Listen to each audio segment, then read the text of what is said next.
The Red Dead Redemption 2 online beta, whatever, is a world full of the same dangers as the main game, plus other players with itchy trigger fingers, hideouts stuffed with gang members, and, worst of all, microtransactions. Alright, here's the money you earned.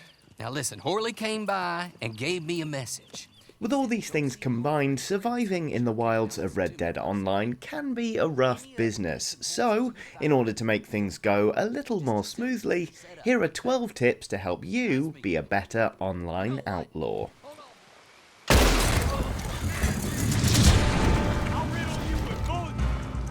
First up, while it may sound obvious, being good at shooting is vitally important in Red Dead Online. The reason for this is pretty straightforward. The main game has you face off against AI opponents only, who are pretty easy to mop up, even in large numbers. Whether it's the occasional random in free roam or an entire team of adversaries in a deathmatch, however, online will pit you against human opponents with better weapons and sharper skills than their computer-driven counterparts. As a result, it really pays off to have your shooting skills as well honed as you can manage, including a working knowledge of weapon timing. See, while mashing the right trigger, or R2, will happily get you through most firefights in single player, it's a pretty good way to miss a bunch of shots or leave you short on bullets when you need them most. This is because you don't just use R2 to shoot, you use it to cock most weapons as well, such as the trusty repeater. You can keep track of when your weapon is ready to shoot by keeping an eye on the reticle. When the little circle closes in on the dot, you're ready to go again. Trying to shoot at any other time is folly. Get into the habit of tapping R2 after shooting to ready your weapon again, only taking the shot when you know you're going to connect. It's a small adjustment, but one that will almost certainly boost your accuracy. On the topic of being accurate, you should go for headshots whenever possible. These are always fatal, giving you a chance to take out an opponent even if they've hit you a few times already. For example, another player was closing in on my position and I stood there waiting to see what they were going to do.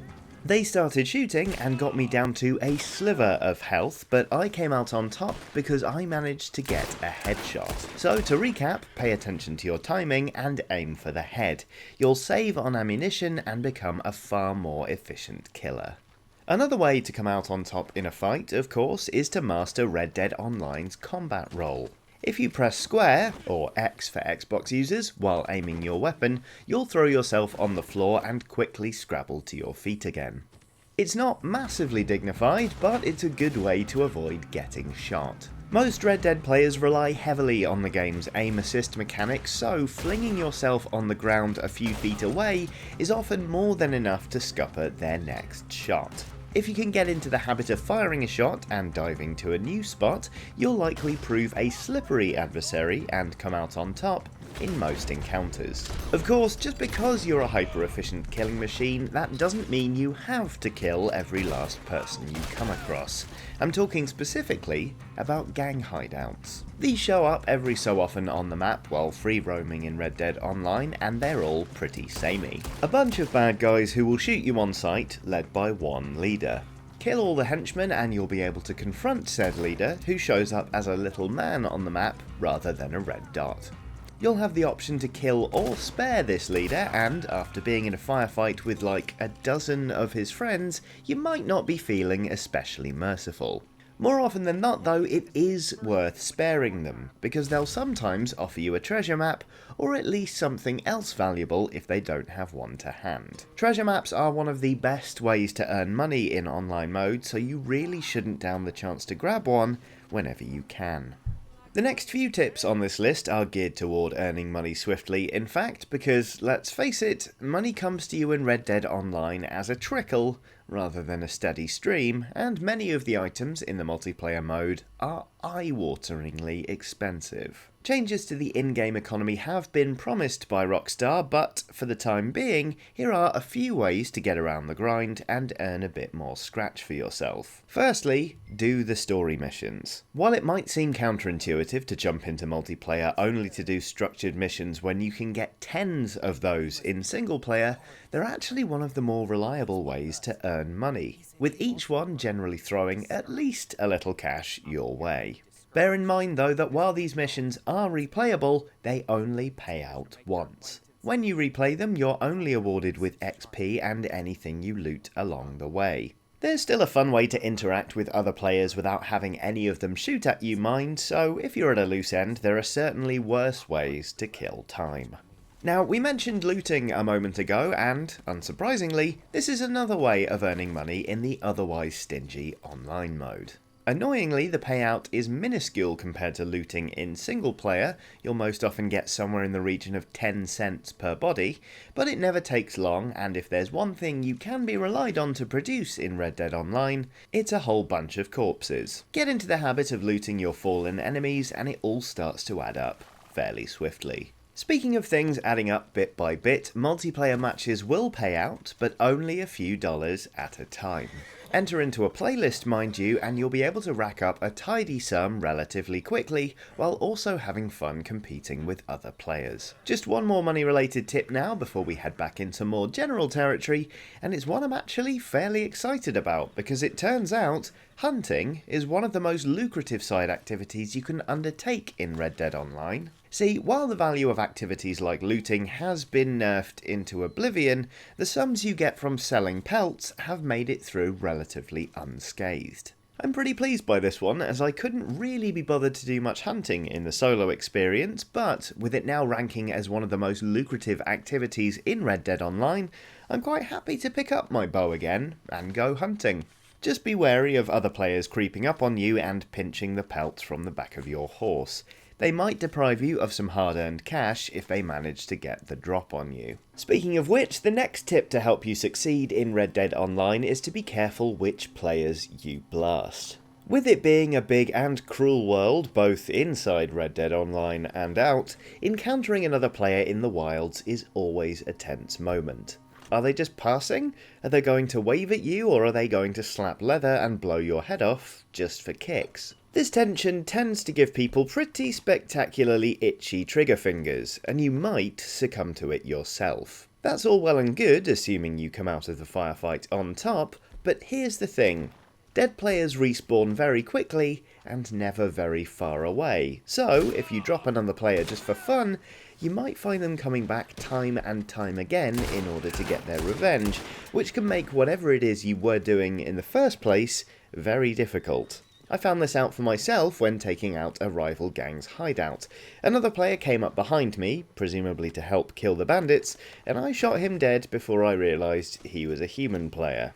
I managed to complete the hideout before he came back, but I knew I wanted to loot the bodies as well, so then it became a game of scrabbling about the place while waiting for him to head back over so I could kill him again. Eventually he killed me because I wondered what he'd do if I just stood there, and when I spawned back in, he'd stolen my horse. Not ideal. So while it might be convenient, and let's face it, pretty amusing to shoot another player on sight, you might be setting yourself up for quite a lengthy back and forth, so just bear that in mind before you draw your weapon. Talking of your horse, actually, you'll probably learn fairly early on that, much like in single player, it will die if it takes too much damage. Very much unlike single player, mind you, it's never gone for good. Instead of schlepping your way over to the nearest stable and buying a new one like Arthur Morgan would, you can just load in and your old horse will be waiting for you as if nothing ever happened. Handy for anybody prone to taking a quick dive off a cliff or getting their unfortunate mount shot to bits. That's not the only way in which loading into the game comes in handy either. There are fast travel points littering the map in Red Dead Online, but using them is a pretty costly experience, and unlocking fast travel in your own camp involves a pretty substantial grind. However, by quitting the game and using the free roam selection menu, you can make use of an entirely free, albeit less accurate version of fast travel. See, when dropping back into Red Dead Online, you can choose to pick up where you left off, or select a region in which to start free roaming. Pick one of these and you'll spawn at a random point in the region, so while there'll still be some travel involved, you can at least get most of the journey out of the way and save yourself a chunk of cash at the same time by going through the menu. Just 2 tips left on our journey through Red Dead Online, and this one concerns the weapons you use in PvP modes. While some modes, like Make It Count, Red Dead's answer to Battle Royale, will give you set weapons to use, others will let you use your current free roam loadout. Crucially, this includes ammunition, so make sure you've got some healthy reserves before signing up for PvP, otherwise you might find yourself running dry at a critical moment.